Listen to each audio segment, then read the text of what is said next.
Assalamualaikum warahmatullahi wabarakatuh. Perkenalkan nama saya Anggrieliani dari Fakultas Ilmu Komunikasi dan Bahasa, Universitas Bina Sarana Informatika, Kampus Pemuda.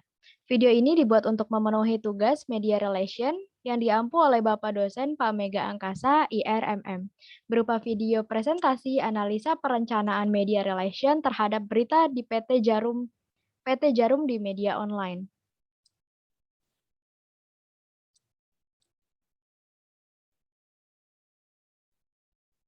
Pada bab 1, pendahuluan, ruang lingkup yang saya gunakan merupakan eee, teori teori Philips Leslie tahun 1991, halaman 7 yang memberikan definisi media relation sebagai hubungan dengan media komunikasi untuk melakukan publisitas. Nah, publis di sini sendiri berarti mengkomunikasikan pesan suatu perusahaan tanpa memerlukan biaya penggunaan ruang dan waktu.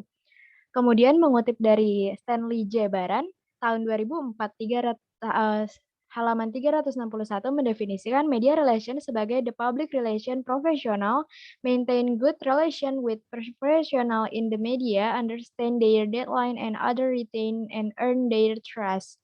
Kemudian Ruslan tahun 2007 yang mengatakan bahwa fungsi PR salah satunya adalah menyebarkan pesan, informasi, publikasi, hingga mengeluarkan berita atau press release. Nah, praktisi PR harus menguasai berbagai teknik dan kemampuan dasar di dalam menulis naskah kehumasan terlebih dahulu, seperti pembuatan press release yang mengandung unsur news value yang tinggi dan layak untuk diterbitkan atau disiarkan. Penulisan press release harus dengan menggunakan metode penulisan jurnalistik, yaitu 5W dan 1H, dengan struktur penulisan kalimat berita yang mengacu pada piramida terbalik, logis, singkat, padat, dan efisien. Unsur penting untuk diingat adalah news value. Kemudian, perencanaan media relation yang dijalin oleh PR harus mengandung strategi yang direncanakan terlebih dahulu, agar hal-hal yang dilakukan PR dengan tujuan menjalin hubungan baik dengan media dapat dicapai, dan bukannya menjadi kesalahan karena kesalahan tindakan. Sebelum PR bertemu dengan pihak media, PR harus merencanakan tindakan yang harus dilakukan dan informasi yang perlu disampaikan. Wardani tahun 2008 menyebutkan tujuan perencanaan media relation yaitu untuk membangun citra dan reputasi positif perusahaan, kedua untuk mengklarifikasi opini negatif yang kurang baik, ketiga untuk memudahkan media dalam menentukan kegiatan peliputan, dan keempat untuk menjaga hubungan baik serta mengevaluasi publisitas. Kemudian bab 2 ada analisa masalah. Berita yang saya angkat itu merupakan Jarum Foundation gelar pelatihan leadership development Jarum Beasiswa Plus. Nah, di sebelah kiri merupakan bagaimana media mengutip berita ini, dan sebelah kanan adalah portal berita yang mengupdate tentang kegiatan Jarum Beasiswa. Dalam berita ini, publikasi pemberitaan pelatihan leadership development Jarum Beasiswa Plus yang dilakukan oleh PT Jarum merupakan salah satu cara untuk membangun informasi kepada masyarakat melalui media online. Media memiliki peran untuk menonjolkan kegiatan pelatihan leadership development Jarum Beasiswa Plus oleh PT Jarum yang mengkomunikasikannya kepada masyarakat luas. Ini disebut dengan publisitas. Sebagai hasil hubungan dekat media dengan perusahaan melalui public relation. Kegiatan Jarum Beasiswa Plus oleh PT Jarum seringkali dipublikasikan melalui media-media online, salah satunya adalah kompas.com. Selain kompas.com, kegiatan beasiswa Jarum tersebut juga dimuat media online lainnya seperti liputan6.com, kontan lifestyle, detik.com, tribunbali.com, sangalu.com, highonline.com, dan metro.co. Kemudian ada perencanaan. Yang pertama ada latar belakang kegiatan. Latar belakang kegiatan yang dilakukan PT Jarum mengacu pada Undang-Undang Nomor 20 Tahun 2003 tentang Sistem Pendidikan Nasional. Bab 5 Pasal 12 Ayat 1C menyebutkan bahwa setiap peserta didik pada setiap satuan pendidikan berhak mendapat beasiswa bagi yang berprestasi, yang orang tuanya tidak mampu membiayai pendidikannya. Pasal 12 ayat 1D menyebutkan bahwa setiap peserta didik dan setiap satuan pendidikan berhak mendapat biaya pendidikan bagi mereka yang orang tuanya tidak mampu membiayai pendidikannya.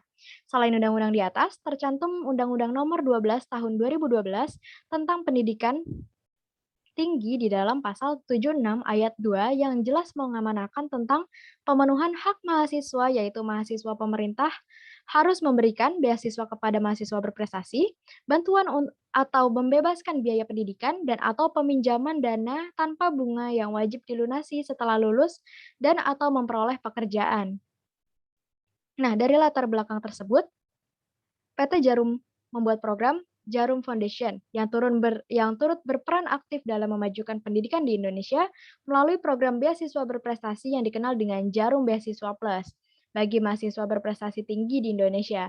Selain mendapatkan dana beasiswa selama 1 tahun, Beasiswa Jarum juga mendapatkan berbagai macam pelatihan keterampilan lunak atau soft skill guna mempersiapkan mereka menjadi calon pemimpin di masa depan bangsa. Pelatihan ini meliputi nation building, character building, leadership development, competition challenge, dan international exposure. Tujuan dari program PT Jarum agar Beswan Jarum di kemudian hari menjadi pemimpin masa depan bangsa yang cakap serta intelijensia maupun emosional. Lebih dari 11.840 mahasiswa berprestasi telah menjadi penerima program. Mereka berasal dari berbagai macam latar belakang pendidikan di lebih dari 123 perguruan tinggi unggulan di seluruh 34 provinsi di Indonesia.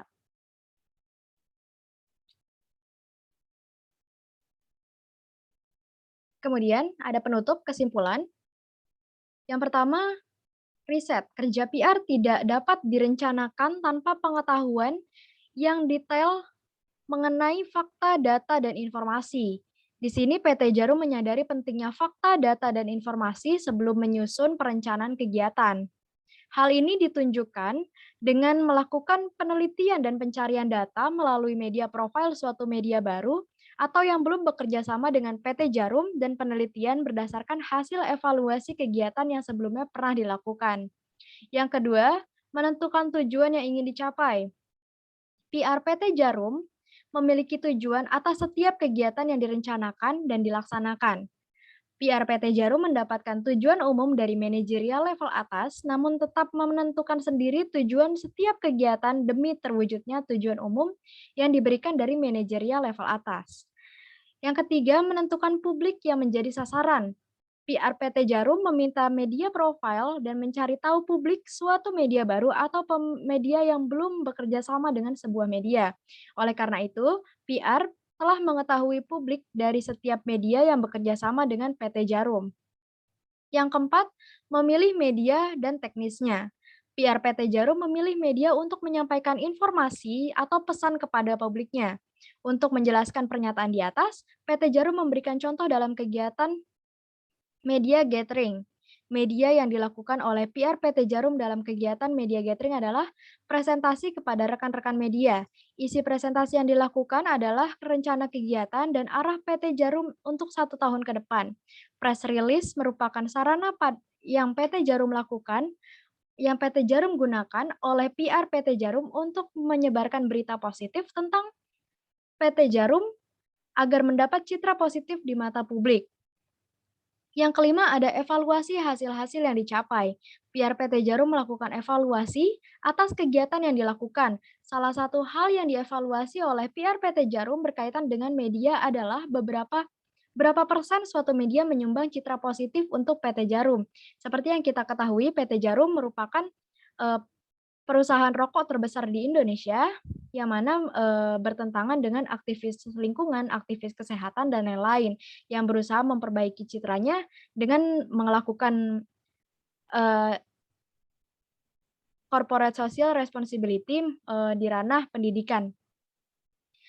Lalu PR PT Jarum melihat respon pihak media ketika ditegur karena melakukan kesalahan, keberhasilan pemberitaan di media massa yang didapatkan oleh PR PT Jarum juga akan menjadi bahan evaluasi atas keberhasilan suatu kegiatan, mengukur berapa persen suatu media. Sekian presentasi dari analisa saya, kurang lebihnya saya mohon maaf. Terima kasih. Wassalamualaikum warahmatullahi wabarakatuh.